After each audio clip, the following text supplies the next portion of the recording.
Bonjour tout le monde, ici Marlène Côté, bienvenue au podcast Pas sorti du bois.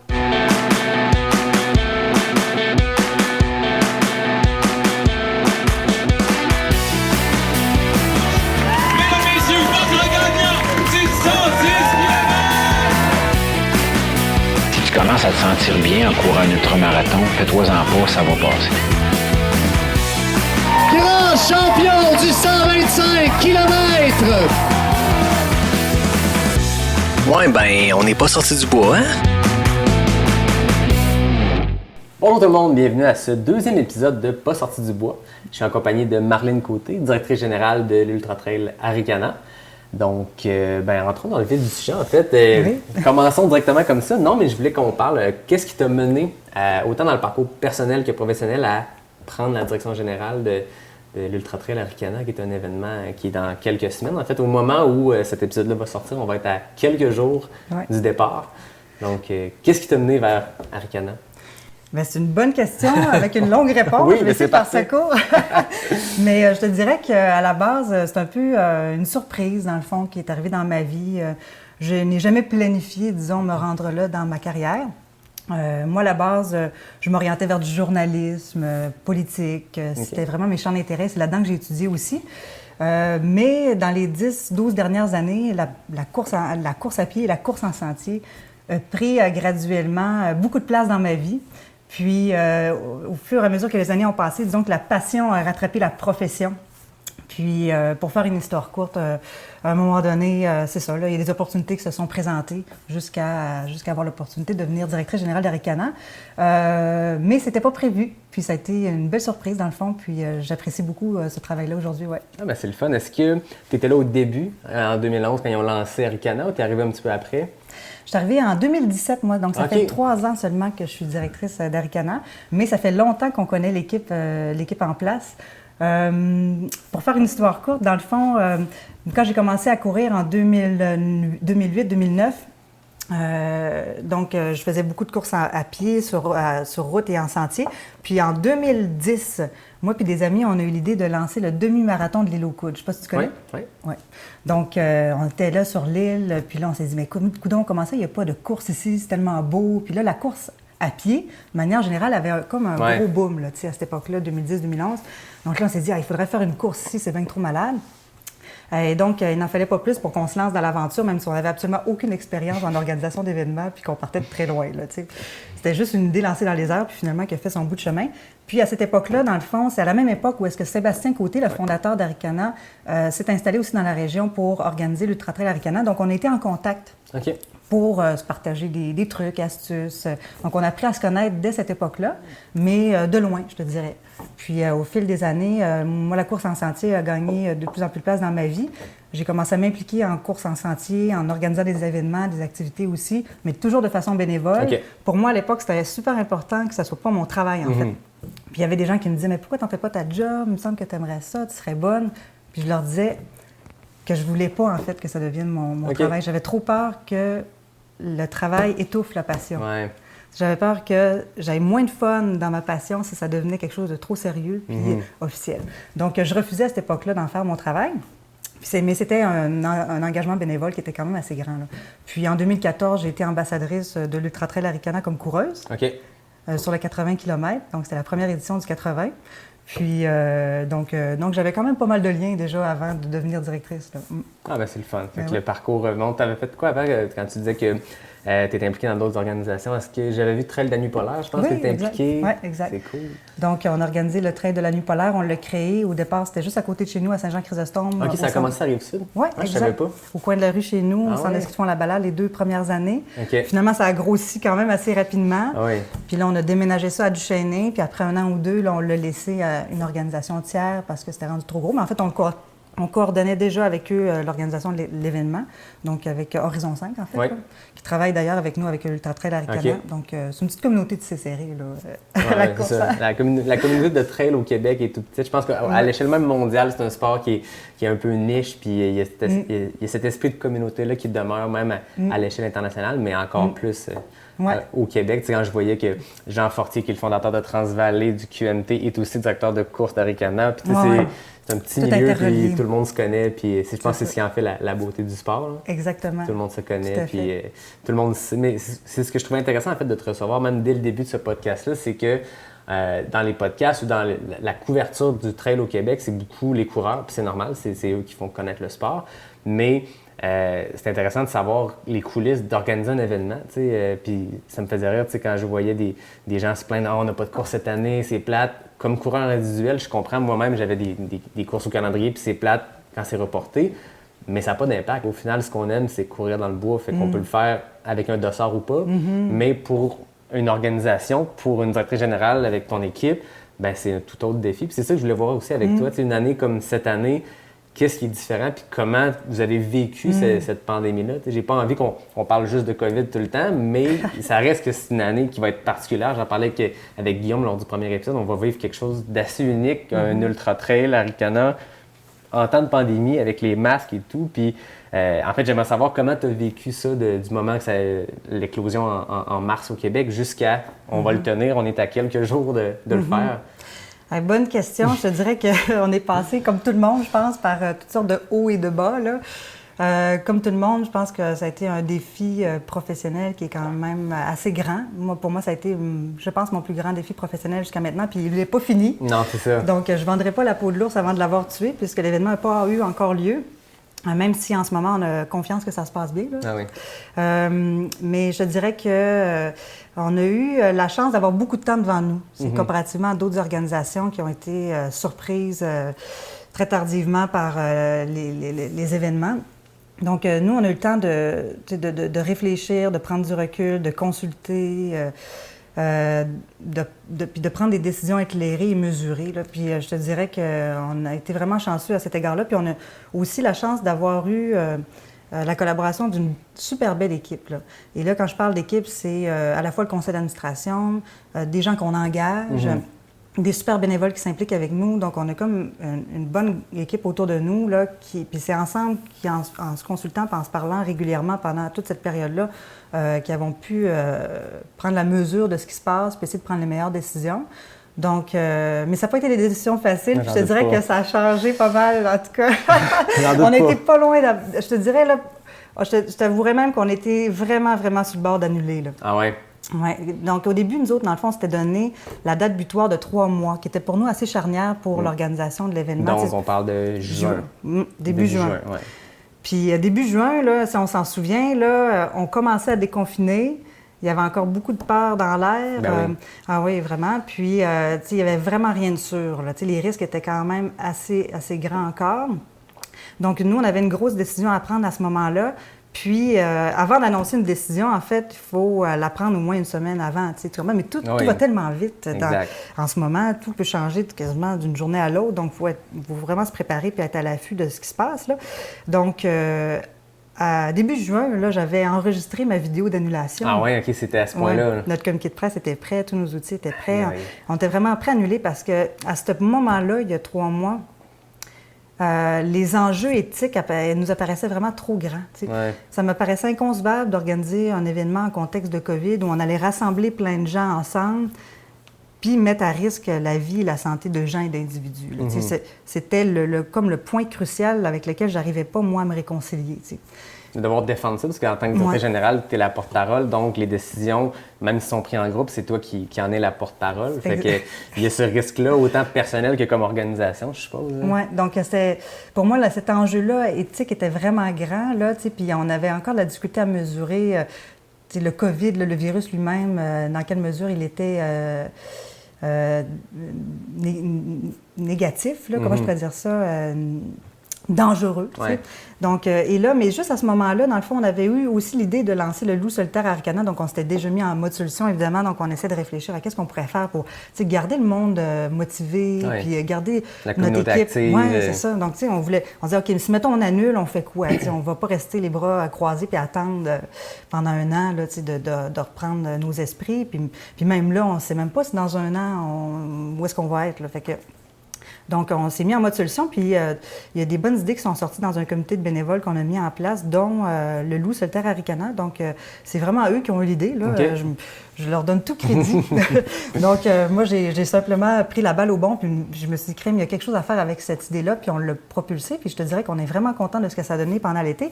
Mais du moment où est-ce qu'on lançait le loup solitaire aricana, on était également au moment de l'annulation de l'événement. Ah oui. Donc, les deux se faisaient un peu en même temps. Là. OK.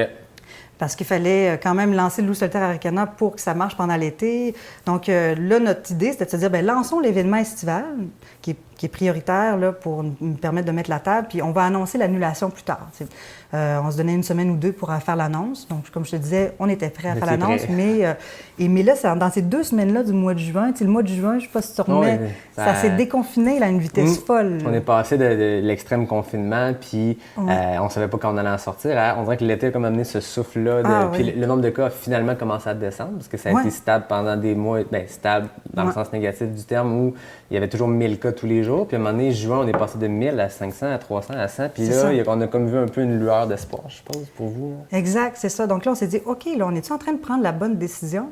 Donc là, c'est là qu'on a annoncé qu'on reportait la décision à plus tard. Donc, on était vraiment transparent, je pense, avec tout le monde. Je pense que les gens qui nous ont suivis de proche ont vraiment vu un peu comment c'est... Oui, moi, je l'ai vécu comme coureur, puis je trouvais que c'est parfait.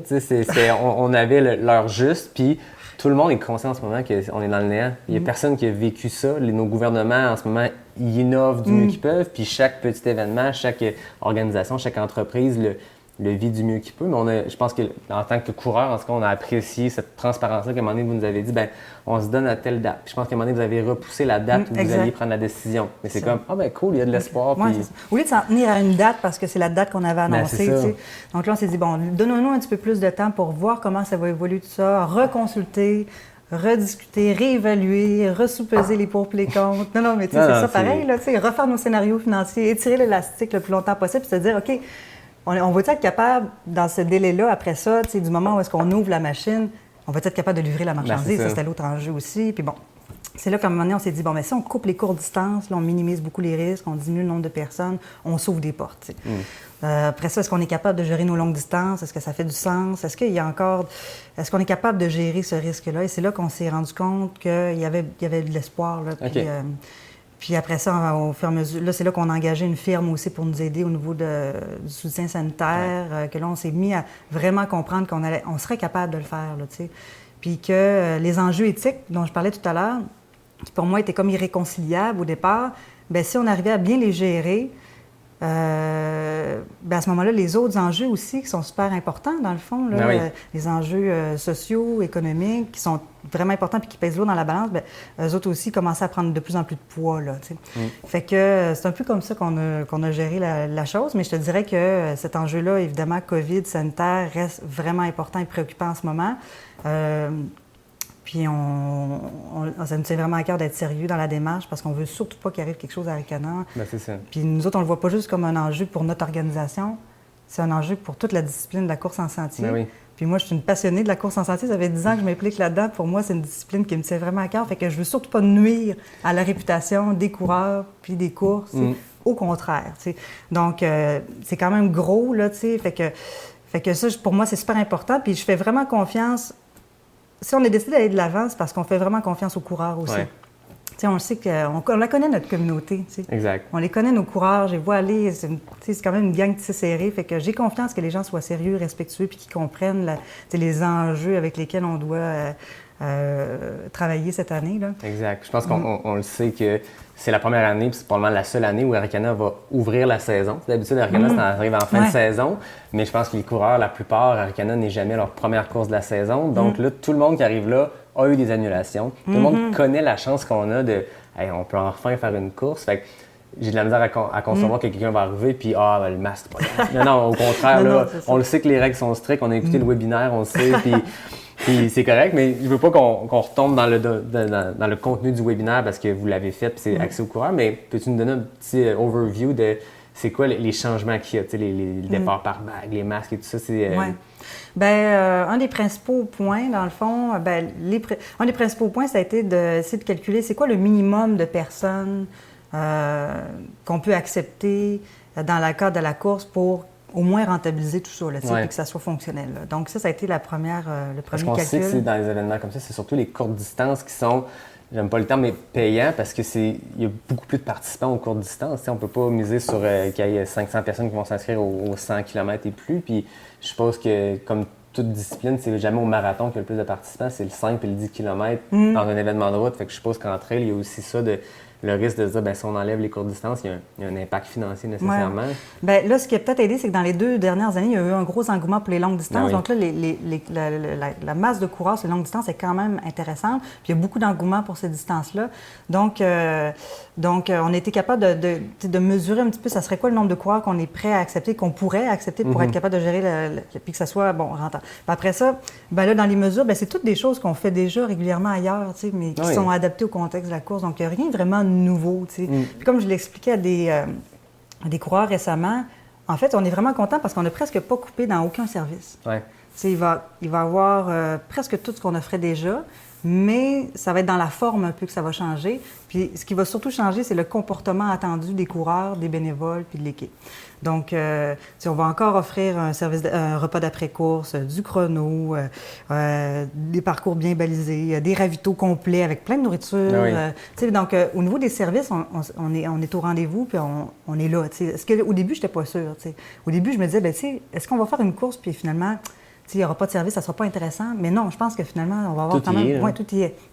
Mais oui, il va falloir se laver les mains souvent, il va falloir mettre son masque souvent, il va falloir garder une distance. Puis surtout, je te dirais, là, le petit point, moi, qui m'inquiète encore un peu, puis sur lequel je martèle, puis je vais continuer à marteler, vous allez m'entendre dans les 2 prochaines semaines dans mes communications, mais on veut essayer de limiter le plus possible le nombre de personnes sur les sites. Ouais. Donc, on voulait permettre aux gens d'avoir leur équipe de soutien, puis leurs personnes pour aller les accompagner à l'arrivée.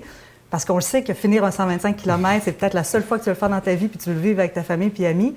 Fait qu'on s'est questionné, est-ce qu'on le limite à 1 personne, à 2 personnes? Puis là, on s'est dit, c'est tellement difficile de mettre une limite parce que le gars, il peut avoir 4 enfants, puis il peut avoir une blonde qui n'habite pas à sa même adresse, ou vice-versa, son chum peut ne pas vivre à la même adresse. Donc, on s'est dit, limitons pas le nombre de personnes pour les équipes de soutien et les accompagnateurs, mais limitons-le à 2 adresses. Ouais. Pour nous, ça nous apparaissait comme plus raisonnable. Puis, comptons sur le jugement et la collaboration de tout le monde pour ne pas inviter le plus grand nombre de personnes possible. Fait que, mais ça, c'est l'enjeu qu'on contrôle le moins, finalement. Donc c'est ça. Donc, en voulant, dans le fond, être flexible, là, en même temps, là, je me rends compte qu'il faut vraiment que je communique et que je fasse comprendre aux gens le sérieux de la chose. Exact. Pour qu'ils collaborent, puis pas qu'on se retrouve avec une foule de monde. Ben, c'est ça, parce que c'est là que le risque augmente. Puis là, l'autre chose aussi, c'est que on se dit, OK, on va limiter le nombre de personnes parce qu'on ne veut pas qu'entre midi et 6 heures, là où il y a le gros rush d'arrivée de coureurs, il y a beaucoup de monde, mais à 2 heures du matin, le coureur du 125 qui arrive, là, il n'y a pas un chat sur le site. Ben, c'est ça. Fait que lui, que ses 4 enfants soient là, c'est correct, tu sais. Fait que, tu sais, là, on la met où, la limite? Exact. Fait que, pour moi, la limite, c'est le bon jugement. Ah oui. C'est ça. Je pense que les gens sont habitués aussi de respecter des règlements. C'est déjà le cas avant COVID. Tu sais, les courses, de plus en plus, ont des règles, des équipements, l'équipement minimal à avoir, le matériel obligatoire et tout. Fait que les gens sont habitués de devoir dealer avec ça. Tu sais que quand tu t'inscris à Arcana, ben, tu regardes la liste dans ton document de coureur, ben, tu sais qu'il faut que tu aies tel élément. Et d'avoir 2 masques de plus dans le sac, c'est pas ça qui a vraiment un impact. Puis tout le monde a la même chance. Tout le monde a le même poids supplémentaire à traîner, mais je pense que les gens sont habitués ici, les courses.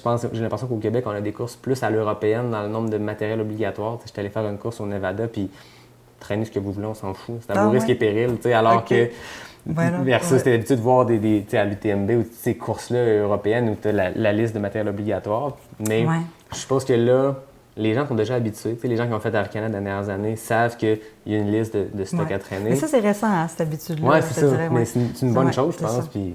Ben, je pense que oui, mais puis je te dirais que moi, comme ayant été coureuse avant d'être organisatrice de courses, là, puis d'organisatrice de courses de longue distance, là, moi-même, ça m'a pris du temps avant de comprendre l'importance du matériel obligatoire. Puis les gens sous-estiment à quel point, dans Charlevoix, là, il peut faire froid. L'année passée, au Mont-Grand-Fond, à l'arrivée, moi, je faisais le 65 km, j'attendais mes amis sur le 125, puis il s'est mis à neiger, grêler. On est le 10 septembre, puis Puis tu sais, là, on parle C'est de ça. l'arrivée au Mont-Grand-Fond, mais il y a des portions tellement repoussées, tu sais. Exact. Puis il y a des risques de se perdre, puis des risques de se blesser, puis c'est long sortir les gens du bois. Ouais. C'est quelqu'un qui se blesse sur le parcours, ça peut être long aller le chercher, le ramener, donc il peut être longtemps à attendre au froid. Donc ce matériel-là obligatoire. La couverture de survie, elle peut se servir pour... Vraiment, oui, vraiment. Si on compare avec d'autres courses, le Québec Méga Trail est une super organisation, mais le sentier sur le 80 et 110, ben il longe des sentiers qui sont peut-être plus accessibles d'aller sauver quelqu'un en plein milieu, alors que là, des fois, il y a 20 km entre deux ravitaux, puis on le sait, c'est pour ceux qui l'ont fait, t'es dans la forêt très profonde, puis c'est pas accessible en 4 roues, fait qu'imagine aller sauver un coureur qui est pris là, fait que ce matériel-là obligatoire est T'as bien nécessaire. compris. Ouais. Puis, tu sais, je dirais même, c'est vraiment, il faut faire confiance aux organisateurs qui décident du matériel obligatoire parce qu'ils connaissent leur parcours, Ben oui. ils connaissent leur course. Ils ont vécu des situations qui font en sorte qu'aujourd'hui, ils ont pris cette décision-là d'avoir tel ou tel matériel obligatoire ou tel règlement.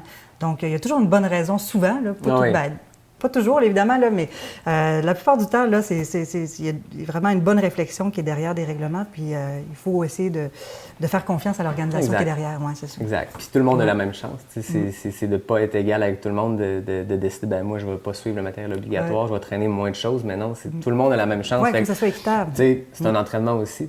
Chaque coureur doit s'entraîner avec son matériel obligatoire pour savoir, OK, ben là, je suis obligé de traîner autant de litres d'eau, puis une couverte, puis ben, je vais me pratiquer avec ça, mais au final, chaque coureur sur place a le même matériel. Exact. Donc, un enjeu d'équité aussi. Ben, exactement. Effectivement, oui. Puis, j'ai participé à une course à l'Ultra Trail Cape Town à l'automne dernier, en Afrique du Sud. Vraiment une super belle course. Puis là, c'est une course dans le sud, là, les conditions météo géniales. Là. Puis, dans le matériel obligatoire, il y avait une veste avec capuche aussi.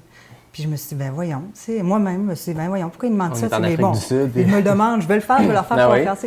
Puis comme de fait, écoute, on monte en haut d'un gros buton, là, d'une bonne montagne, puis il y a un microclimat, là. Mais il faut vraiment le savoir, il faut vraiment vivre là pour le savoir. Puis il y a un microclimat, puis quand je suis arrivée en haut, alors qu'il faisait 25 degrés en bas, en haut, c'était un gros couvert nuageux, il mouillait, il faisait pas beau. J'étais contente finalement d'avoir ma veste. Puis je me suis dit, mon Dieu! Les organisateurs connaissent leur course, fait que s'ils t'obligent à traîner ça, il y a une raison. Exact. Mais il y a peut-être des années où est-ce que tu vas participer, puis il va faire super beau soleil, même au sommet, puis là tu vas te dire, ben voyons, ça ne me servait à rien cette affaire-là. Ça se peut. Et pour la fois que ça va arriver, on le sait, les microclimats, il y a toujours ça, peu importe où, quand tu es dans des endroits avec un peu de relief, un peu profond, tu sais pas à quoi t'attendre. Fait que c'est plus safe comme ça. Fait que là, on est à quelques jours de Trail Arikana. Est-ce qu'il y a un semblant de soulagement parce qu'on y est ou jusqu'au dimanche 3h du matin? Est-ce que le dernier coureur a traversé l'arche, tout est en mode, pas stress, mais nervosité de tout ça? Comment tu le vis à quelques jours comme ça? Bien, bonne question. Je te dirais qu'on n'a jamais été, en tout cas pour moi, depuis que ça fait 3 ans que je suis là. Donc, la première année, évidemment, là, j'étais plus en formation ou adaptation. Donc, après 3 ans, notre équipe, je te dirais qu'elle est quand même vraiment bien rodée. On a une bonne équipe, là. Puis, à 2 semaines de l'événement, on n'a jamais été aussi bien préparé.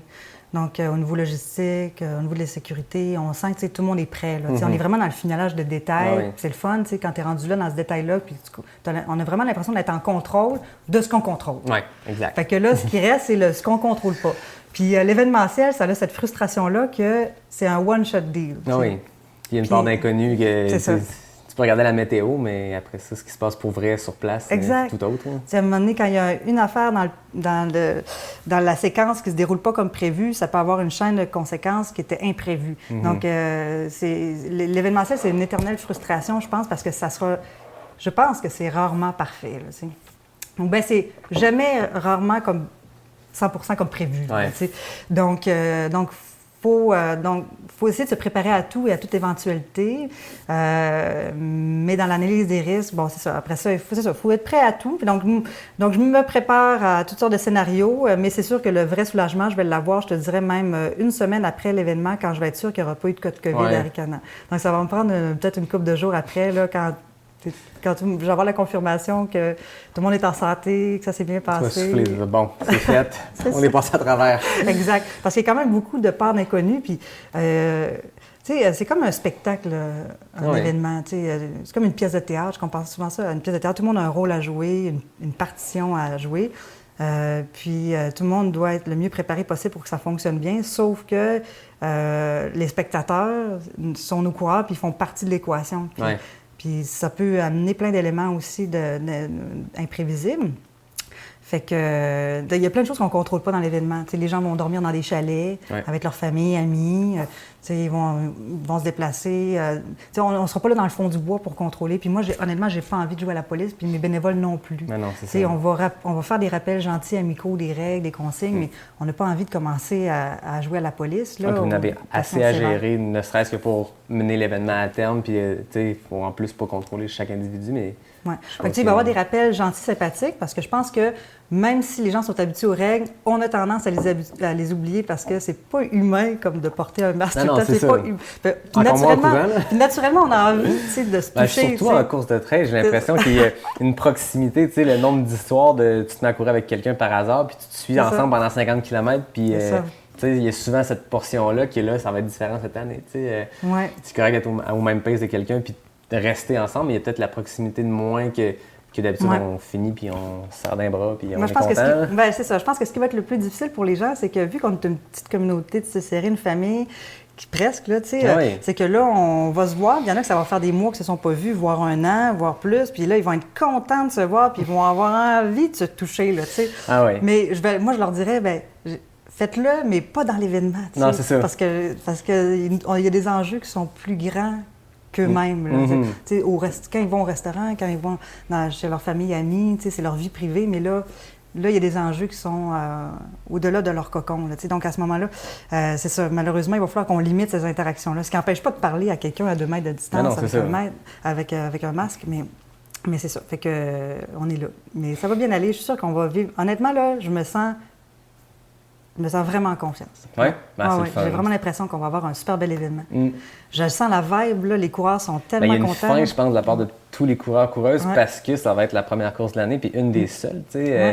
Fait qu'il y a cette espèce d'anticipation-là. Les gens vont arriver et vont avoir faim de courir. Puis autant les coureurs élites qui vont vouloir y aller à all-in que n'importe quel coureur que ça fait des mois qu'ils se préparent et qui pensaient faire telle course cette année. Puis là, les plans changent, mais on a Arikana qui est là. Puis, non, les gens, tu vois, qui ont hâte. Il y a une fébrilité sur les médias sociaux. Là, ça bouge, là, ça fourmille. Là, on sent qu'on vit quelque chose d'unique. Ça va probablement être la seule année que ça se passe comme ça. Puis on l'espère en tout cas, mais il y a comme du nouveau partout, puis il faut le voir comme plus d'une opportunité ou d'une excitation plutôt que de dire c'est plate, il faut que je cours avec un... Non, mais tout le monde a ça, puis ça va être différent cette année, puis on va s'en rappeler dans 20 ans, quand ça va être le 30e d'Arrigane, on va dire hey, vous rappelez-vous 2020, on n'a pas dormi cette année-là. On a vu des nuits blanches à se dire qu'est-ce qu'on va faire avec ça. Puis, Des fois, là, je me suis demandé cet été, là, des fois, j'ai eu des gros moments de doute, là, quand même. Là, j'en doute pas. Oui, quand tu écoutes les nouvelles, des fois, puis tu suis ça de proche, puis tu regardes ce qui se passe en Europe et ailleurs dans le monde, tu te dis, on a-tu pris la bonne décision? Puis des fois, je me suis dit, pourquoi j'ai pas tiré à la plug, puis j'ai pas profité de mon été? Alors qu'il faisait tellement beau, tout le monde en profitait. Moi, je me suis mis bien gros dans le jus, mais c'est pas juste le jeu, là, je parle au jeu, mais c'est toute l'équipe. Là. Mais on est vraiment content parce qu'on a du fun à organiser ça. On a vraiment du plaisir. Là, on a vraiment, je sais pas, il y a un bel esprit d'équipe, puis ce qui nous fait plaisir, c'est de voir que les coureurs ont hâte puis qu'on crée du positif. Tantôt, on parlait des pour et des contre. Qu'est-ce qui pesait dans la balance? Moi, ce qui peut peser lourd dans la balance, dans le pourquoi on organise l'événement, là, c'est le bonheur qu'on crée. On crée du bonheur, pareil, là, c'est ça. Puis pas juste à l'événement, là, c'est avant, puis après.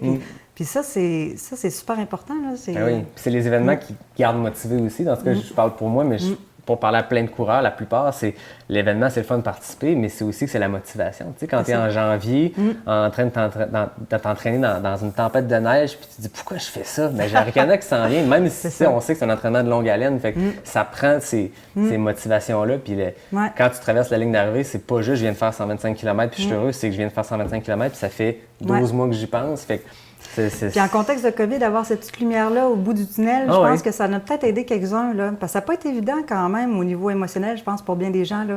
Ça a été même anxiogène là, pendant certains moments. Puis mais l'extrême confinement, les périodes avril, c'était tough. Hein? Fait que, tu sais, pour se donner un peu d'espoir, permettre aux gens de rester motivés, puis on sait que la forme physique, c'est important pour la santé mentale, la santé physique. Je pense que si tout devait... C'est facile de dire on arrête tout et on attend que ça passe. Là. C'est la solution la plus facile, en fait. Là, ce qui est plus difficile, c'est d'essayer de s'adapter, de trouver des solutions, trouver des aménagements, prendre des risques. C'est ça les décisions les plus difficiles à prendre. Puis, Mais de savoir que les gens sont reconnaissants, puis on la sent, la reconnaissance, les gens nous envoient des messages, puis ils sont vraiment conscients, puis ça me fait plaisir quand je vois ça, quand ils nous envoient des messages, puis ils disent « OK, c'est compliqué un peu cette année, mais on est tellement contents, merci de faire les efforts, puis on comprend pourquoi vous faites tout ça. » Donc ça fait plaisir parce que je me dis « OK, les gens sont conscients, puis ils sont collaborateurs, puis sont positifs, là, tu sais, fait que... Exact. Oui, non, vraiment... Il faut apprendre à vivre avec, tu sais. Au début, je pense que tout le monde, on met le Québec sur pause, on met le monde sur pause, mais à un moment donné, on se rend compte qu'on en a pour longtemps, probablement là-dedans. Fait qu'il faut trouver des manières de vivre avec ça, dans tous les aspects, dans les aspects professionnels pour le travail, mais aussi dans les loisirs. Tu sais, on peut pas vivre sans loisirs, puis on peut pas... Fait qu'il faut trouver une manière de continuer, tu sais. Puis tant mieux, là, si on peut le faire en faisant des courses. Tu touches quelque chose d'intéressant. Il y a quelqu'un qui nous a écrit. On n'a pas eu beaucoup de gens qui ont remis en question notre décision. Hein. Ça m'a quand même aussi surpris. Tu sais, je m'attendais peut-être à avoir un petit peu plus de critiques ou de contestations, mais très, très, très peu, là, soit dit en passant. Puis, donc, ça aussi, ça a été des signaux encourageants là, pour nous. Là. Puis même la santé publique a été quand même constructive, positive, collaboratrice avec nous. Donc, ça a été encourageant. Mais on a reçu un courriel à un moment donné, quelqu'un qui s'est dit « Mais pourquoi vous vous acharnez? » Le mot « acharné », là. Pourquoi vous vous acharnez à organiser un événement en contexte de pandémie? Vous mettez à risque la vie des gens, puis... comment elle disait ça? Donc, vous n'êtes pas un service essentiel. T'sais. Les événements ne sont pas essentiels. Donc, et puis là, je te dirais que ce courriel-là m'avait comme, me frappé un peu, puis j'ai pris un bon 24 à 48 heures avant de réfléchir à comment j'allais répondre à ça, parce que ça m'a quand même challengée, puis je me suis dit, OK, on n'est pas en train de s'acharner, OK? On est en train de s'adapter, comme tu viens de le dire. C'est ça. Puis des services non essentiels, ils ont tous repris vie maintenant. Puis on en a besoin. Quand tu parles des services essentiels, oui, courir, organiser un événement, c'est comme les arts et la culture. On dit que c'est pas un service essentiel. Oui, mais pendant que c'était l'extrême confinement et qu'on ne pouvait pas sortir de chez nous, qu'est-ce que les gens faisaient? Ils consommaient de l'art et de la culture. Donc, est-ce que c'est un service essentiel? Non, mais oui, finalement. Puis je pense que participer à des événements, puis bouger, puis faire du sport, puis... Il y a des gens pour qui ont besoin d'avoir un événement au bout, puis c'est la carotte qui fait qu'ils vont aller courir en temps de pandémie en faisant attention, mais c'est pas des services essentiels d'un point de vue sur papier pour le gouvernement, puis c'est correct, mais il y a une nécessité pour la santé mentale collective. On a besoin d'art, de culture, et on a besoin d'événements sportifs. Oui, je pense. Fait que, tu le résumes bien. Puis, puis moi, ce que j'ai trouvé intéressant aussi pendant tous ces derniers mois-là, c'est que... j'ai trouvé ça beau de voir que les gens ont réussi aussi à se motiver autrement. Je pense dans les dernières années, les événements étaient beaucoup la première source de motivation de bien des gens. Mais là, il y en a beaucoup qui se sont lancés des défis, créé d'autres initiatives, puis ils ont trouvé d'autres façons de se motiver. Puis ça, je trouve ça sain. Vraiment, vraiment intéressant. Là. Ça va avoir recréé comme une nouvelle façon de... Une nouvelle communauté. Tu sais, même nous, avec le Club Arikana, avec le défi du loup solitaire, ça a vraiment bien fonctionné. Honnêtement, on est vraiment surpris parce que ça a été lancé, comme je te disais, en plus le chapeau de roue, mais plein d'autres initiatives qui ont vraiment bien fonctionné. Les gens ont un comité créatif dans leur façon. On a vu des trucs pas possibles, puis à tous les niveaux, tu sais, autant Mathieu Blanchard qui est parti avec le 125 km autour de l'île de Montréal. Après ça, des défis de D+. Tu sais, je pense que c'est David Bombardier qui avait parti le défi 4-4-48. Oui, c'est puis, tu sais, c'est des trucs qui sortent un peu de la boîte. Puis, comme tu dis avant, les gens s'appuyaient sur les courses. On était rendu au Québec, on pouvait faire quasiment une course de trail chaque fin de semaine. Exact. Là, il n'y a plus rien, mais les gens devaient garder une motivation, puis les gens se sont mis à être super créatifs et à sortir des défis. Puis moi, j'ai vraiment trippé avec les courses virtuelles. Ça m'a gardé motivé en participant à des courses. Oui, c'est individuel, mais tu sais que tu participes à quelque chose de plus grand. Puis le Lone Wolf, c'était exactement ça. C'était cool, la possibilité de...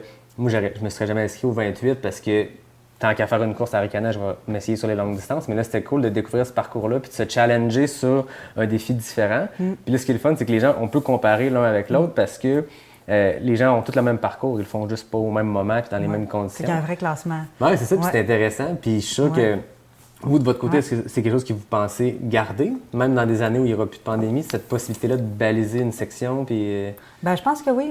Je pense que justement, ça va nous avoir permis de tester quelque chose qui est durable à long terme, tu sais, puis qui répond à un besoin, qui permet à des gens de s'entraîner à d'autres moments de l'année. Puis, donc oui, c'est quelque chose qu'on va garder puis qu'on va même essayer de développer. Comme là, on s'en va au massif c'est ça que j'ai lu. J'ai lu là-dessus puis j'ai fait « je ne vais pas trop lire sur le sujet puis je vais en parler puis je vais apprendre en même temps que les auditeurs. » Fait que là, cet été, vous aviez le 10, le 28 qui était balisé au Mont-Grand-Fond.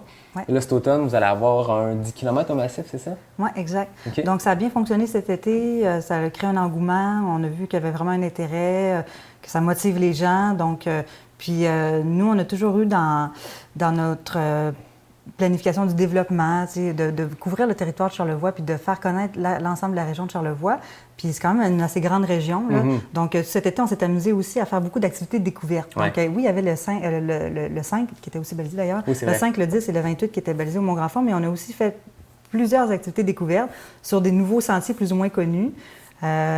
Puis ça a été vraiment le fun. Vraiment le cool. fun. Même moi, j'ai découvert des nouveaux sentiers. J'ai vraiment trippé. Ah ouais. Puis la région de Charlevoix, je suis en train de tomber carrément en amour. Bien, j'étais déjà en amour, mais là, ça finit plus. Fait que là, vraiment, là, c'est le fun parce que là, on voit plein de projets qui pop-up pour le futur. Là, fait que c'est vraiment, vraiment trippant. Fait que c'est encourageant pour l'avenir. Fait que oui, cet automne, un mois, on va déménager l'Arche carrément, là, OK. du Mont-Grand-Fond. Donc, tout de suite après Aricana, on déménage l'Arche, puis on refait le même concept, le même principe. Et d'ailleurs, le 19 septembre, pour le début, on invite les grands finalistes de l'été, donc ceux OK. qui ont fait les meilleurs temps, à venir le 19 septembre faire le grand lancement du 10 km du massif de Charlevoix. Donc, et là, c'est là que ça va déterminer les grands gagnants du Loup solitaire Aricana de l'année cool. 2020.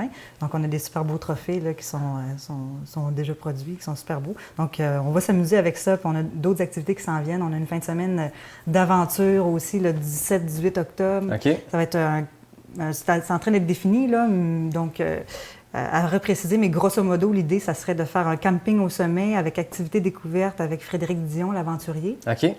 qui va donner en même temps des formations sur la survie en forêt, C'est cool, ça. des notions de camping, après ça, conférence autour du feu avec Guimauve. Donc, une fin de semaine avec... c'est original. Oui, je pense qu'on va triper. C'est sûr qu'il ne fera pas chaud, mais on va avoir du fun pareil. Ah oui. Puis les parcours vont être super. Là. Donc, on va s'amuser. L'idée, c'est d'aller s'amuser puis de Exact. trouver d'autres façons de vivre la course en sentier de d'autres façons qu'avec Exact. de la compétition. Oui, peut-être que vous vous rendez compte aussi que les gens ont besoin de motivation, mais de toutes sortes. Puis votre gros événement qui se tient toujours début septembre peut être une façon, mais là, vous êtes en train de placer plein de petits satellites autour de votre projet principal, qui est la fin de semaine de course. C'est pas tout le monde qui aime la intéressant. compétition aussi. Tu sais. Ben, c'est ça, tu sais. Même que je te dirais qu'il y en a qui nous ont dit je suis contente de le Loup solitaire parce que j'ai toujours voulu faire le 28, mais j'ai toujours eu peur de le faire puis de me retrouver dans les derniers. Ouais. Puis d'avoir la pression de voir pousser, puis d'avoir l'impression qu'on m'attend. Donc, il y en a qui ont eu comme l'opportunité de le faire, puis sans pression de c'est performance, cool. Ouais, juste c'est pour le ça. plaisir. Ils pouvaient nous soumettre le temps ou non. Ouais, alors, c'est ça. Puis honnêtement, il y en a qui se sont inscrits. On a 200 inscrits. OK. Donc, on est vraiment contents. Mais je pense qu'il y en a au moins le double qui sont allés pour le fun, par eux-mêmes, pour le plaisir, puis c'est bien correct. Ben on oui. est super contents de ça aussi. Ça a amené des gens dans Charlevoix, ça l'a fait découvrir mon parcours. Donc, C'est drôle, quand je l'ai faite, j'étais avec un de mes amis, puis dans la section de ski de fond à la fin, je dépasse un groupe de 3, puis fait que moi j'attends mon ami en terminant, puis ce groupe de 3-là arrive, puis il y en a 2, les gars, là, sont complètement démolis, puis le seul qui marche encore droite vient me voir, puis on jase un peu, puis il me dit « Ah, moi je fais le 65 ou le 80 cette année, puis j'ai fait beaucoup de courses. Mes 2 chums n'avaient jamais couru de leur vie. Ils les ont amenés faire le 28, puis ils ont eu du fun. Puis les 2 gars arrivent, ils disent « Vous êtes des malades de faire le 125. » Ils disent « Je viens de faire le 28, je suis démoli. » Et ça a comme permis à ces gars-là qui... Le gars m'a dit c'est des coureurs de route, mais je les ai amenés dans la montée de Mont-Grand-Fond, puis ils comprenaient pas autres de commencer avec une montée de 500 mètres de dénivelé, mais ça a comme permis à des gens d'en craquer d'autres, puis ça peut faire connaître notre sport à d'autres gens, c'est trippant, là.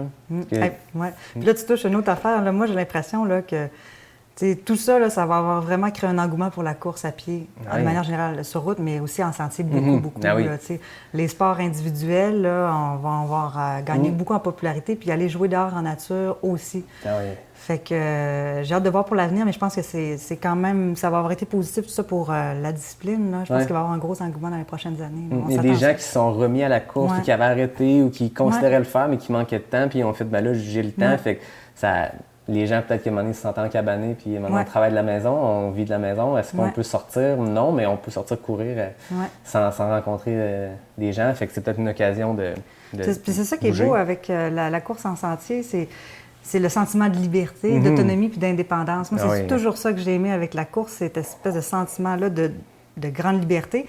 Puis on l'a vécu à son maximum là, pendant la pandémie parce qu'on pouvait ne rien faire. Exact. Mais on pouvait aller courir, par exemple, avec des restrictions, c'est sûr. À un moment donné, on était limité à notre quartier. Oui, là, exact.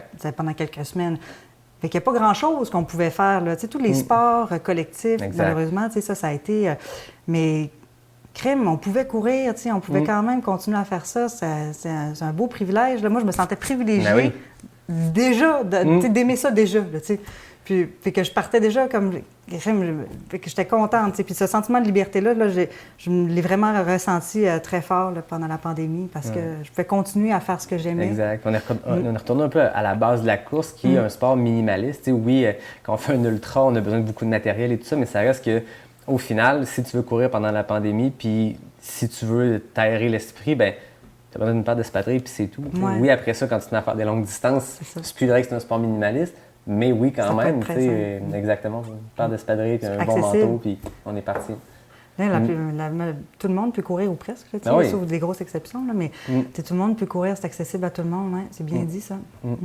Tantôt, tu parlais beaucoup de l'équipe sur laquelle qui t'appuie là-dedans, mais en fait, c'est une grande équipe. Mais je veux savoir, c'est quoi l'équipe Arikana? Vous avez combien de personnes de manière permanente ou de manière annuelle? Puis après ça, combien de gens, le temps de la fin de semaine, se joignent à ça? Parce que des fois, on n'a pas l'impression de l'ampleur de ces événements-là. Tu sais, on le voit quand c'est la fin de semaine, mais c'est pas juste le travail d'une fin de semaine ou de l'été avant, c'est à l'année. Puis c'est quoi l'équipe Arikana qui permet d'avoir ce gros événement-là une fois par année? C'est une bonne question, mais ça surprend souvent les gens quand je dis que je travaille toute l'année sur Arikana. Mais tu sais, c'est comme dans tout, hein, quand tu t'investis dans quelque chose, tu peux y mettre tout le temps possible. Donc, j'ai cette chance-là de pouvoir y mettre beaucoup de temps. Là. Mais au-delà de ça, j'ai un conseil d'administration qui s'implique aussi beaucoup, vraiment plus au niveau macro, au niveau stratégie, au niveau vision, contrôle aussi. Tu sais, donc, j'ai un CA qui... on a un CA là, qui exerce vraiment bien son rôle, puis qui m'épaule très bien, là, donc des gens très complémentaires, avocats, gens de la région, donc comptables, donc des gens qui ont bien aidé aussi à faire des bons scénarios, puis une bonne évaluation des risques là, en contexte de COVID. Donc ça a été vraiment rassurant. Donc, on a vraiment une bonne équipe. Donc, je sais vers qui me tourner quand j'ai besoin de conseils ou de consulter. Donc, mon conseil d'administration, je le sens compétent, donc solide. Ouais, donc, ça, je trouve que c'est un bel atout. Puis après ça, on a aussi des employés, des contractuels, des gens qui sont vraiment passionnés. Donc, plusieurs personnes sont engagées pour la course, pour la logistique, pour la direction de course, pour la sécurité, pour le balisage, pour toutes sortes pour les communications. Donc, tous ces gens-là, on est en contact toute l'année, là, tu sais, puis on partage des informations, on se consulte. Puis moi, je suis une fille d'équipe, fait que j'aime ça consulter avant de prendre des décisions, puis j'aime ça me faire challenger aussi, là, tu sais. Donc, tout le monde le sait. Donc, quand les gens ont des doutes sur mes orientations, parce qu'ultimement, c'est moi qui vais prendre la décision, là, mais... Donc, j'ai des gens aussi avec du jugement, avec qui j'ai vraiment confiance, là, qui sont là pour... puis après ça, pour réaliser le plan prévu. Tu sais. Ah oui, c'est donc, ça. Des gens vraiment de confiance et compétents avec qui j'adore travailler. Donc, ça, c'est vraiment génial. Puis après ça, on a aussi des super bénévoles. Donc, ça, c'est des gens avec qui on a bâti, avec les dernières années, une relation de confiance. Mais on a à peu près une vingtaine de bénévoles qui nous aident à l'année. OK. Ah ouais, à l'année. Mais... Tu sais, ils ne travaillent pas à temps plein, là, non, même pas à temps plein, mais des heures par-ci, par-là, plein de petits mandats. Donc, plein de gens avec des compétences aussi différentes. Puis, moi, quand on lève la main, quand quelqu'un m'écrit ou il dit « Ah, j'ai envie de vous donner un coup de main », ah, bien, Colin. Ben oui, c'est quoi tes compétences? Comment tu peux nous aider? C'est ça, exact. Puis, on s'assure que la personne ait du fun. Je pense que ça fait partie de la clé, là, c'est qu'on s'assure que tout le monde se sent valorisé. Puis, je pense que, j'espère, en tout cas, là, ils me contrediront sinon, là, mais je pense qu'on a du plaisir aussi à travailler ensemble, même à distance, c'est souvent à distance.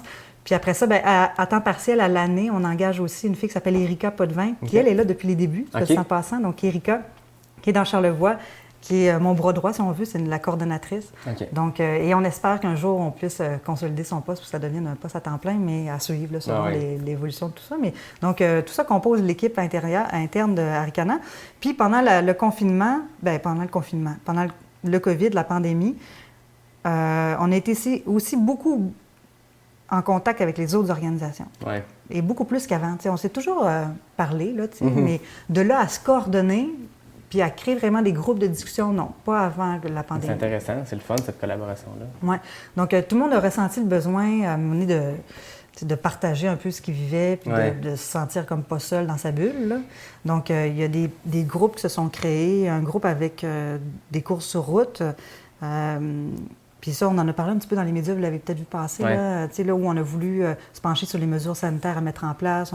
On avait intégré des personnes du milieu de la santé pour nous conseiller, nous dire ça a-tu de l'allure, ce qu'on veut faire, ou bien c'est vraiment risqué. Donc ça nous a permis d'échanger aussi beaucoup sur nos émotions. Ben oui, c'est une belle collaboration parce que je suppose que chaque petite organisation est allée consulter quelqu'un, un expert en santé sanitaire et tout ça, mais pourquoi le faire chacun individuellement en petites cellules quand on peut faire une discussion globale puis de bénéficier un peu de l'expertise de tout le monde? Là. Ça a été bénéfique de se parler souvent, puis de se dire, coudonc, mon feeling est-tu bon?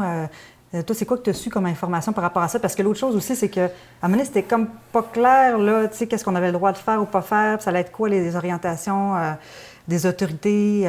Donc, il y en a qui ont des informations des fois par la bande un peu informelles. Bon, ben, tu sais, fait qu'il y a beaucoup de jeux de corridors, de couloirs. Puis moi, j'ai déjà travaillé en politique, fait que, je la connais un peu, la game, tu sais, il faut que tu jases beaucoup pour aller chercher, une petite bribe d'information, puis là, tu vas challenger quelqu'un d'autre avec cette information-là pour aller en chercher un peu plus. Puis là, finalement, tu te dis, OK, là que tu bâtis un peu comme ton opinion puis ta vue d'ensemble par rapport à ce qui se passe, là.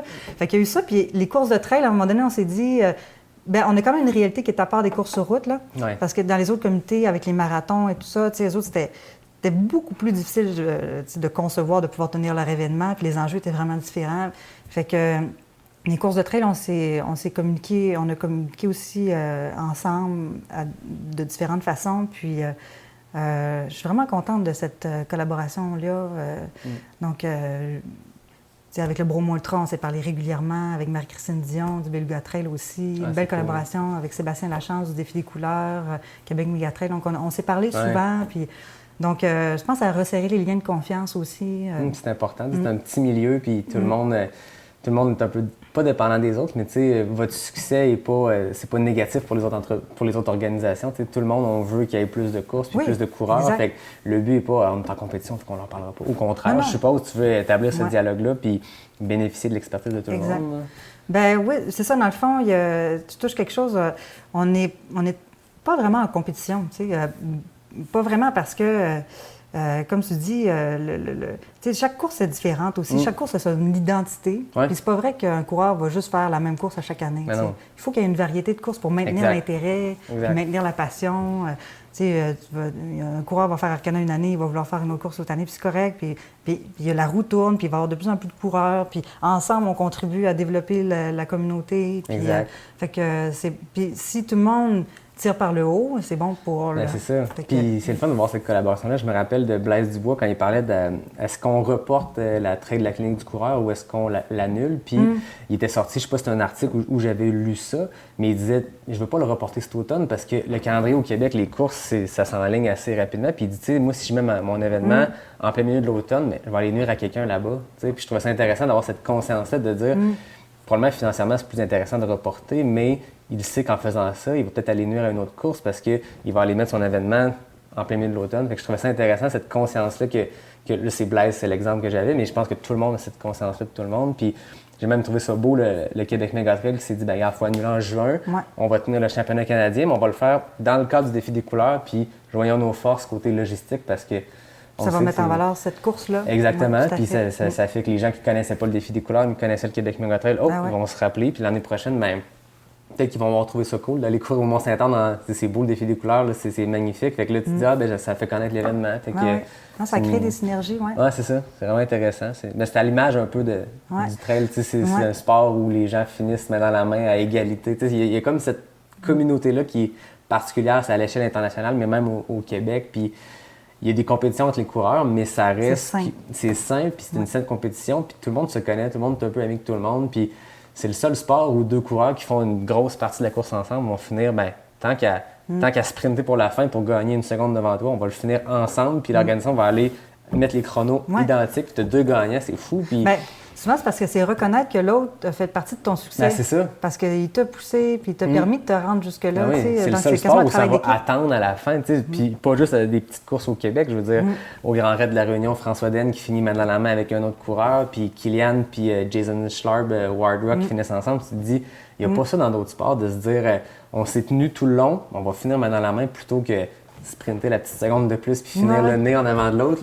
Oui, c'est reconnaître que l'autre a joué un rôle dans ton succès aussi. Oui, c'est ça. Ouais. Puis on le voit à l'échelle des coureurs, mais là, ce que tu expliques, ça le montre que c'est à l'échelle des organisations aussi, puis c'est bon, fun puis sain. Oui, c'est ça. Ça crée une saine compétition, en fait. Ouais. Tu sais. Puis ça tire par le haut quand il y en a un qui a des bonnes idées, ça challenge l'autre. Tu sais. Moi, ça me stimule aussi. Ah là, oui, c'est clair. Puis c'est le fun que tout le monde essaie d'être meilleur, puis de se développer, puis de s'améliorer, parce que ça pousse tout le monde, tout le reste vers le haut. Là. Fait que, Oui, puis le succès de un fait juste bénéficier aux autres courses, parce qu'on le sait que les coureurs ont tendance de toute façon à trop s'inscrire à trop de courses dans une même année. Fait qu'il y en ait plusieurs, c'est juste bon pour tout le monde. Hein. Oui, c'est ça. Ah non, mais très bon point. Ben, c'est une belle communauté. Oui, on est chanceux. Vraiment. Fait que là, on a couvert l'année COVID, mais là, j'ai envie de pas juste qu'on parle de ça, parce que c'est un gros défi, puis je pense que c'est intéressant d'en parler, puis de comprendre les coulisses de comment vous l'avez vécu à l'échelle de l'organisation, mais l'an prochain, 2021, c'est votre 10e. Oui. Puis je me rappelle l'année passée, à la journée de la remise des podiums et tout, les gens parlaient « Ah, ils vont t'annoncer le 160 ». Tu sais, les gens veulent savoir qu'est-ce qui se passe. Je veux pas essayer de te tirer les informations, mais en fait, je me demandais c'est quoi, tu sais, comme directeur général, ta job, je sais pas, c'est d'avoir une vision aussi pour le long terme pour cet événement-là. Ouais, ben oui. Puis est-ce qu'il y a des choses qui se préparent? Comment vous voyez l'avenir à Arikana? Oui. Bien, très bonne question. Tu sais, nous... pour annoncer une nouveauté, OK, il faut vraiment qu'on la prépare d'avance. Ah oui. Parce que, tu vois, là, le 13 septembre, le dimanche après la course de cette année, on lance déjà les inscriptions pour 2021. Ah oui. Mais pour annoncer quelque chose, il faut l'avoir déjà planifié. Donc, il y a des choses qu'on planifie déjà pour 2021, puis il y a des choses qu'on planifie déjà pour 2022. Mais tu sais, c'est du travail à long terme. Ben oui. Tu sais, puis on aime ça, avoir des projets, c'est stimulant. Donc, on a plein d'idées. Mais en même temps, à un moment donné, il faut faire le choix. C'est ça. Donc, les idées, il n'en manque pas. Tu sais.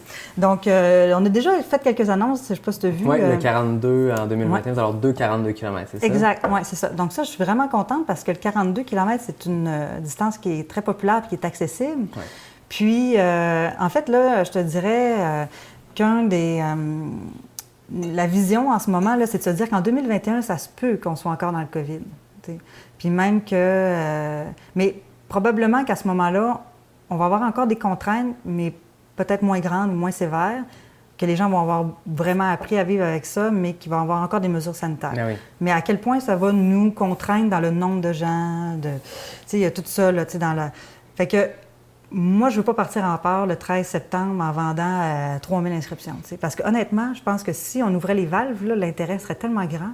Parce que là, il y a beaucoup plus de gens qui courent en sentier, il y a une effervescence et tout ça. Je pense que on pourrait ouvrir les valves puis on pourrait accueillir plein de gens. Mais est-ce que c'est stratégique de faire ça dans le contexte où on ne le sait pas encore l'année prochaine? Fait qu'il faut être un peu responsable là-dedans puis continuer à être progressif aussi. T'sais. Puis pas partir en peur. Fait que là, dans le fond, ce qu'on veut faire, c'est se dire, OK, bien, il va y avoir un engouement l'année prochaine pour la course en sentier. On a un nombre de parcours limité. Donc, nous autres, ce qu'on s'est dit, c'est que ça serait intéressant d'offrir plus de parcours. De toute façon, nos parcours commençaient déjà à être saturés, entre guillemets. Okay. Je trouve. Là.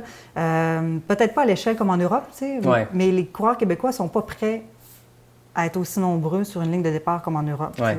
On n'est pas rendu là, puis je ne suis pas sûre si on veut se rendre là non plus. Mais on le voit qu'en Europe, c'est gros, mais aux États-Unis, les grosses courses, Western State, probablement qui pourraient accueillir 2000 coureurs comme l'UTMB le fait, mais ce qu'ils veulent vraiment. Il y a de quoi le fun aussi à faire sa course, puis être tout seul à un moment ou à un autre, puis c'est ça. De ne pas être 2000 sur une ligne d'arrivée, puis le premier 10 km, tu es dans un enclos. C'est ça. Est-ce qu'on veut vraiment se rendre là? Oui, non. Je pense, de toute façon, on n'est pas prêt, je pense, comme communauté, pour avoir trop de gens sur une même ligne de départ. Puis là, on est comme en train de toucher à notre limite. T'sais. Donc, nous autres, ce qu'on s'est dit, c'est rajoutons des nouveaux parcours, puis qui, en même temps, vont répondre à un nouveau besoin. Comme là, à un moment donné, nos parcours, ceux qui les ont faits depuis plusieurs années, ils ont fait le tour. Là, le 65, c'est le même parcours que le 80. Après ça, il y a des changements, c'est sûr. Là, Sauf qu'à un moment donné, quelqu'un qui a fait le 65, le 42, qui est le même parcours que le 65, il veut voir d'autres choses. T'sais. Fait que il faut toujours se renouveler. Puis c'est ça, l'événementiel aussi, bien, comme dans tout. Il faut toujours faire preuve d'innovation, changer, apporter quelque chose de nouveau. Donc, à chaque année, il faut essayer d'amener un petit quelque chose de différent. Donc, cette année, là, la première chose qu'on a annoncée, c'est le 42 km le dimanche, qui est vraiment plus technique, qui est vraiment différent de nos autres parcours, vraiment différent, vraiment le fun. Okay. Moi, j'ai trippé au fond. Là. Puis surprenant, là, je te dis, c'est un parcours là, qu'on a...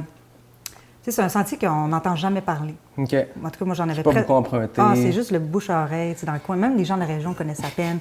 Puis là, on est allé là avec Mathieu Blanchard cet été.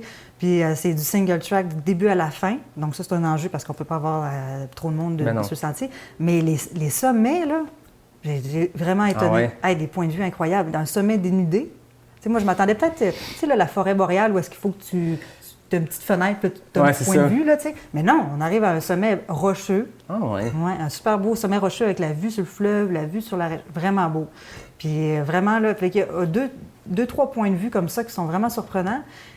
Puis le sentier est super technique, est vraiment beau. Il y a beaucoup de débroussaillage puis de nettoyage à faire. Donc, nous autres, on s'est donné du travail pas mal pour la prochaine année. Mais les gens de la région sont enthousiastes qu'on fasse connaître ce nouveau sentier-là. Puis ça va avoir des retombées aussi pour d'autres coins de Charlevoix, Saint-Siméon.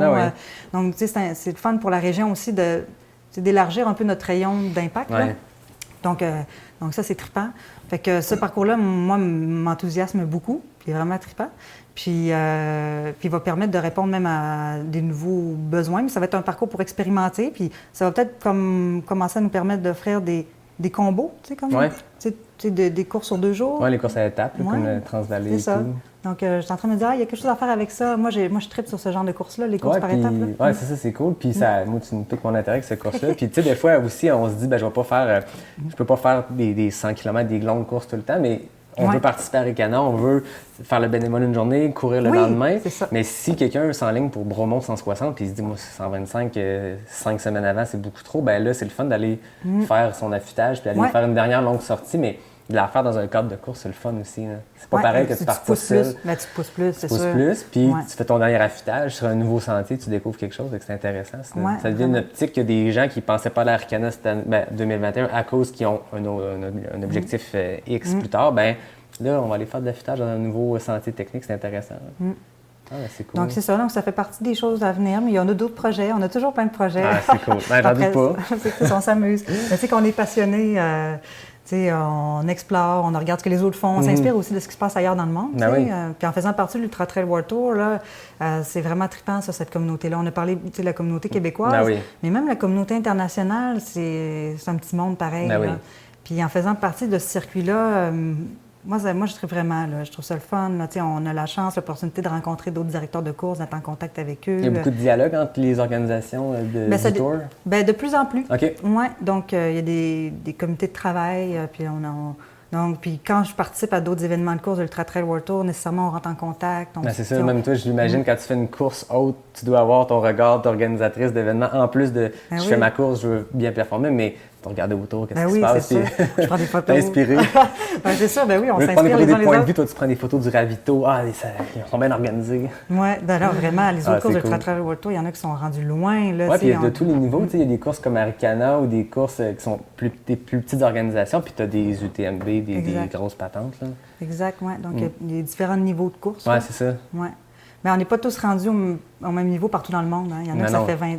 En Europe, ça fait beaucoup plus longtemps. C'est plus populaire aussi. Je veux dire, quand tu peux avoir 4000 personnes dans un événement, puis le skyrunning est super populaire là-bas aussi. Les plus petites distances, puis ils ont plus d'expérience.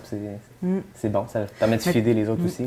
Mais tu vois, l'année prochaine, moi, une de mes inquiétudes, c'est de me dire, est-ce que l'année prochaine, on va pouvoir avoir des internationaux à Arikana? Dans les mesures COVID, là, ça se pourrait qu'on soit obligé encore de faire ça beaucoup plus avec des Québécois ou que les internationaux soient plus frileux de venir.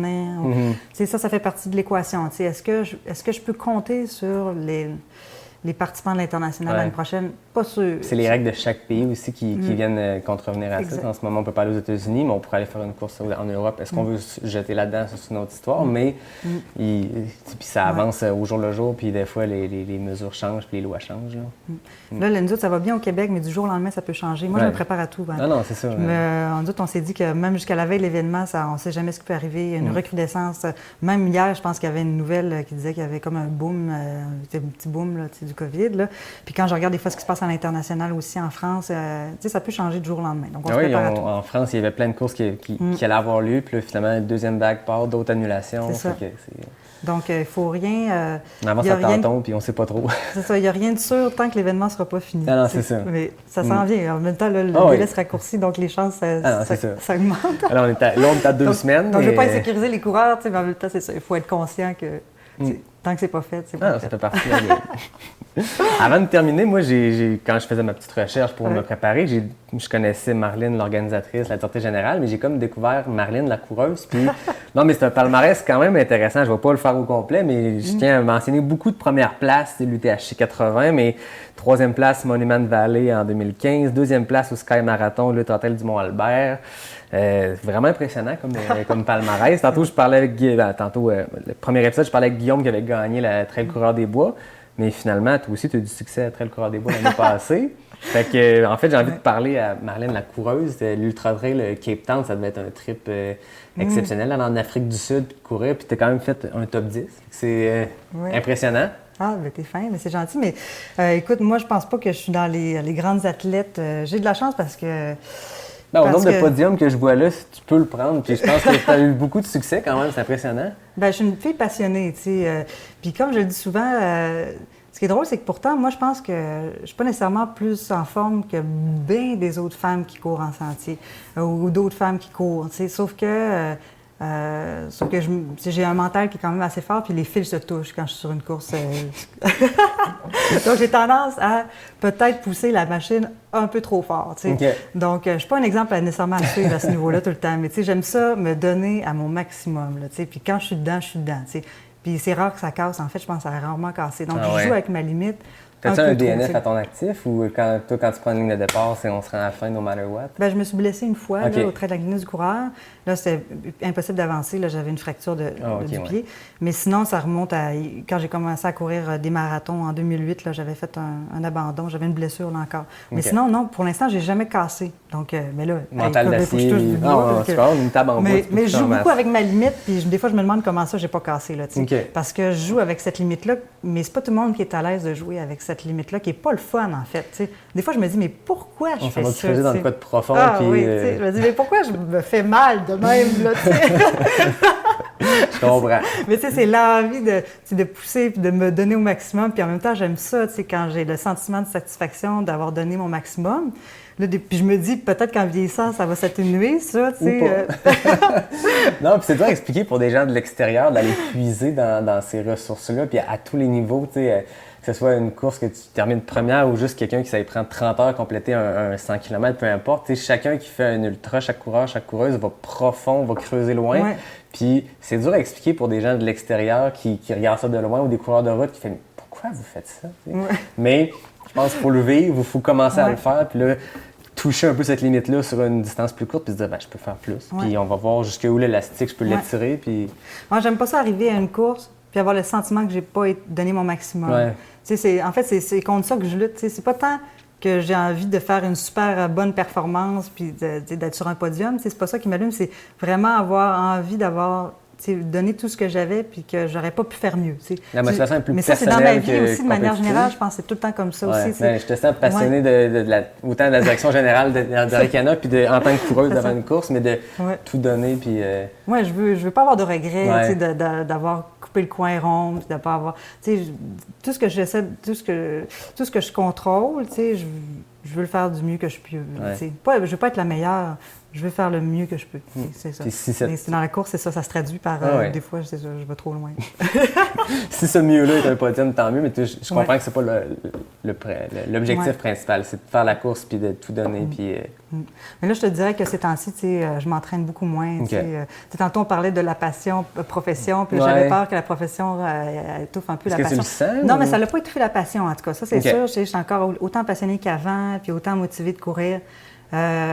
Mais c'est sûr que c'est un emploi qui est prenant, là, vraiment. Puis en même temps, je me donne beaucoup là-dedans aussi parce que je suis passionnée aussi de mon travail. Mais des fois, je me dis, c'est sûr que si j'avais une job pas mal plus straight, routinière, j'aurais beaucoup plus d'occasions de m'entraîner. Ouais. Puis, je pourrais sûrement m'améliorer beaucoup plus, être beaucoup plus sérieuse là-dedans. Mais est-ce que j'ai le goût ou j'ai pas le goût? Mais en même temps, j'ai envie de m'investir. À un moment donné, il faut faire des choix, Ah ouais, puis exact. trouver un équilibre dans tout, là, tu sais. Fait que c'est ça. Est-ce que tu avais des courses de prévues cette année autrement que d'organiser Arcana? T'avais-tu quelque chose au calendrier Ouais. comme coureuse? Ben oui, j'ai été super chanceuse. Là, j'allais à la CCC. Ah, OK. Ouais. Cool. Moi, c'est là, j'avais vu ça. Moi aussi, Ouais. j'y allais, puis j'avais vu la liste des Québécois. On se serait vu là. Ça serait été cool. Hein? Puis même cool. qu'on avait prévu y aller avec une gang, là, on avait OK. loué 2 chalets. Ah, c'est Donc, une de nos cool. super bénévoles à Arcana, elle a des chalets proches de l'UTMB. Là, donc, on s'enlignait pour partir une 15-20 coureurs, Ah super ouais. bénévoles aussi. Pas OK. juste des coureurs, mais des athlètes, des super bénévoles, des gens de l'équipe. Puis on s'enlignait pour participer, puis aller voir ça, puis triper ensemble. Mais on va peut-être remettre ça à 2021, si on peut, en 2021. Ouais, c'est ça. C'est ça que je parlais avec Guillaume au premier épisode, c'est qu'on dirait qu'il y a comme le questionnement. On a 3 ans pour leur repousser notre inscription. C'est cool, on sait qu'on va pouvoir le faire, peu importe quelle distance de l'UTMB, mais 2021, est-ce que c'est trop proche? On ne sait pas ça va être rendu quoi à ce moment-là. Puis, mais c'est un bel événement. Puis je pense que tout coureur de trail, toute personne qui gravite dans le monde du trail se doit d'aller au moins une fois à Chamonix. Autant, je pense, comme coureur ou juste comme être sur place. T'sais, l'année passée, je pense qu'il y avait la gang de la clinique du coureur qui s'en allait à l'île de la Réunion. Ils étaient allés faire une clinique là-bas, puis des gens étaient juste là sur place. Puis je pense que Chamonix pendant l'UTMB, c'est... Ah, ça va être malade. On serait là en ce Vraiment. moment. On écoute les vidéos, puis on a des frissons. Ah non, là, c'est tu sais, ça. là. Puis tu sais, c'est un autre monde, tu sais, la grosse musique qui part, et puis il y a 3000 coureurs qui partent sur le sentier, puis c'est... Ouais, il doit y avoir une énergie incroyable. Ouais, pour ceux qui connaissent pas le monde de la trail, tu sais, l'UTMB, c'est notre Super Bowl, c'est le Saint Graal de tout ça. Mais ouais, non. Ah, c'est clair. Ben non, j'avais vraiment hâte de participer, mais c'est pas grave, c'est partie remise, puis on va être patient. Hein, c'est Ah tout. oui, exactement. On a toute notre vie pour courir. Hein. Voilà. Ça, je le dis souvent. Je dis, bon, ben, j'ai peut-être moins de temps dans les prochaines semaines. Cette année, c'est peut-être une moins bonne année, mais j'ai 36 ans, puis je vais peut-être courir jusqu'à 76 Ben, ans. c'est Il ça. me reste 40 ans pour courir. Le temps en masse, J'ai le temps. puis après on se met une pression de hey, j'ai une blessure cette année, ça gâche ma saison. Ouais, mais on a le temps. Puis, tu sais, Exact. je pense qu'en Europe, encore plus qu'ici, tu regardes sur les lignes de départ, puis les moyennes d'âge sont vraiment élevées. Tu sais, En endurance, en course d'endurance, tu vois les moyennes d'âge, des fois à 55, 60, 65 ans de moyenne d'âge. Ça veut dire qu'il y a des coureurs oui. qui complètent l'UTMB dans le temps limite d'une cinquantaine d'heures. Ah ouais, mais c'est impressionnant. tu sais, c'est impressionnant à cet âge-là de se dire on peut partir faire 170 km autour du Mont-Blanc à 70 ans. C'est inspirant. Puis quasiment encore plus que les performances des élites de 25 ans. Tu te dis, moi, c'est ça que je vise. Là, moi, je peux pas faire ce que les gars de 25 ans, je peux pas faire ce que Pau-Capel Mais fait. peut-être que- Mais Ouais. le monsieur de 70 ans qui complète l'UTMB dans les temps, Ouais. c'est un bel objectif de vie. Ouais, c'est bon, ça. Effectivement, c'est inspirant. Ben oui, c'est ça. Ça donne le goût de rester passionné le plus longtemps possible. Puis dans des trucs que je partage des fois avec mes amis qui me demandent comment je fais pour rester motivé tout le temps, mais je dis, essaie de garder l'effet de rareté. Ouais. Tu sais, quand quelque chose est trop accessible, c'est comme la passion de l'amour. Tu sais. C'est là, il faut entretenir la passion, la flamme. Ah oui. Ça s'entretient, il y a une stratégie derrière ça. Là, tu sais. Si c'est trop facile d'aller courir tout le temps, que c'est super accessible, ça va perdre de son intérêt. Mais Ouais. si c'est précieux, c'est rare, qu'il faut. Tu sais, quand tu vas le faire, quand tu vas aller courir, tu vas sentir que tu es privilégié, puis que cette occasion-là est unique, puis Ouais. tu vas vraiment plus en profiter. Donc, créer l'effet de rareté, là, c'est Exact. important. Même ça te comme permet. participer à des courses. Tu sais, Ouais. c'est facile, je pense, maintenant au Québec de faire énormément de courses, mais est-ce que ça perd un peu de son charme de faire 12 courses dans une saison? Peut-être qu'il y a pas certaines personnes, oui, d'autres non, mais ça reste que l'effet de rareté d'une ligne de départ, c'est trippant, là, tu sais, il y a une effervescence, puis il faut pas perdre ça, la petite nervosité. Moi, je sais que le premier kilomètre de toutes les courses, je viens souffler vite, mais c'est juste parce que, c'est même pas parce que je trop pars trop vite, énervé. il y a comme une espèce d'engouement, puis le cœur Le pompe. stress, puis hein? on est au défi des couleurs, on est un samedi random du mois d'octobre, il n'y a pas de stress, là, mais il y a un effet d'engouement, le Ouais, fun, tu sais, c'est clair. il y a un buzz qui s'explique pas, puis il faut le Ouais. vivre, je suppose. Ah, c'est drôle. Pour terminer, j'ai mes petites questions éclairs. Oh, J'ai même un logo. Voilà. Oh, OK. Je t'explique le concept, c'est simple. C'est 10 questions A ou B. 2 choix super faciles. Ah, OK. Puis en ce moment, c'est Guillaume qui a le FKT, le Fastest Known Time, pour répondre aux questions parce qu'il est le premier qui l'a fait et le Ouais. seul. Ouais. Fait que peut-être que tu vas établir un FKT. Donc, il faut que je réponde vite. Exactement. C'est des questions A ou B, il ne faut pas penser. Oh, Puis OK. on y va. Fait que tu me dis quand tu es prêt. Oui, go. Route ou trail? Trail. Organiser une course ou participer à une course? Les deux. Les deux. Bière ou vin? 20. Vin. Ultra Trail Cape Town ou Peña Golosa Trail? Deux courses que tu as faites, by the way. Town. Cape Town. Ben, les deux, mais Cape Town. Monter ou descendre la montagne? Monter la montagne. Chat ou chien? Chien. Courir à 30 degrés ou courir à moins 30 degrés? Moins 30. Moins 30. Mhm. Mont des Morios ou Montagne Noire? Morios. Voyager pour courir ou voyager pour se reposer? Pour courir. Finalement, Charlevoix ou Québec? Charlevoix. Ah, Ouais. voilà. Des fois, je me demande pourquoi je déménage pas dans Charlevoix, là. Ah, c'est une Je suis belle rendue région. On est chanceux. À Québec, on a ça à côté. Tu sais, à 1 heure, on est rendu, puis on est bien chanceux de Elles ça. sont bonnes tes questions, c'est Ah, bon. on J'avais part. peur, là.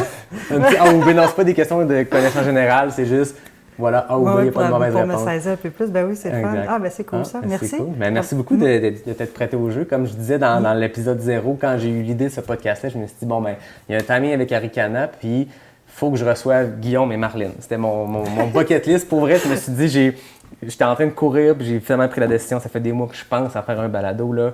Faisons-le. Parfait, je regarde le temps. Bon, je pourrais essayer de sortir un épisode avant Arikana. Puis tant qu'à faire ça, ben, je pourrais avoir la directrice générale et le champion en titre. Fait que là, Très bonne idée, c'est ben chose faite. J'ai hâte d'entendre l'entrevue avec Guillaume. Ah, c'est super intéressant. Oui, on Puis, l'avait eu avec Portrait de loup. Oui, là, exact, c'est ce puis, qu'il me disait. c'est quelqu'un que j'apprécie beaucoup de connaître depuis un an. Ouais. Tu sais, avant l'année dernière, je ne connaissais pas Guillaume. Il y a une approche du sport, une philosophie derrière sa course qui... C'est vraiment intéressant, puis c'était le fun de discuter avec lui aussi, de voir c'est quoi sa stratégie. Tu sais, l'an passé, Guillaume était un peu causé la surprise en gagnant. Là, cette année, c'est lui qui est le champion en titre. C'est lui que, je disais à la blague, qui a la cible dans le dos. Tu sais, que les autres élites, les Elliott Cardin, Jeff Cochon, tous ceux qui vont participer, ben, c'est Guillaume qui est le champion en titre. C'est intéressant de voir comment il approche la course puis comment il pense. C'est clair. Ah oui, il va y avoir des champions là, sur la ligne de départ. Ça va être une grosse course cette année. Là. Ça va être intéressant à suivre. Oui, vraiment cool. Ah, ben super. Merci de l'accueil. Ben, merci à toi. Belle initiative pour ton balado. Oui, j'ai bien du fun avec ça. J'aimerais ça remercier Phil derrière la caméra. Je l'avais dit, hein, je pense pas le filmer chaque épisode, puis je pense pas faire ça en face à face. Des fois, on va être obligé de le faire à distance, mais pour lancer les hostilités, je voulais faire ça en vrai, avec une caméra. Bon, bonne idée. J'aimerais remercier aussi David Hébert, qui a tout fait la signature visuelle du podcast. J'aimerais remercier Fred Desroches, qui m'a aidé avec le thème musical. Et j'aimerais te remercier, toi, qui t'es prêté au jeu de venir jaser de trail pendant une heure ou 1h15. Là, je sais pas ça dure combien de temps, mais je pense qu'on a parlé beaucoup. Mais... Pour vrai? Ouf, Ouais. oh, mon Dieu. Ben, c'était juste du plaisir. On remet ça quand tu veux. C'est Sans parfait. caméra. C'est ça, avec juste autour d'un café. Ça va me faire plaisir. Ouais, j'adore parler de course en sentier, comme tu peux ouais, le voir. Exact. On a une communauté de passionnés, puis je pense que c'est ça qui va être facile pour moi avec ce podcast-là, c'est que je lance des perches, puis tout le monde a le goût de participer. On a plein de puis choses à juste dire. S'asseoir, puis jaser, puis pas se mettre de pression. On jase autour d'un croissant, puis d'un café, puis c'est tout. Très bonne idée. C'était ce deuxième épisode de Pas sorti du bois. On se revoit très bientôt pour un troisième épisode. J'ai déjà le nom de la personne qui va être avec moi pour ce troisième épisode-là, mais pour l'instant, je ne le dis pas. Je garde ça secret. Merci. Merci. Bye.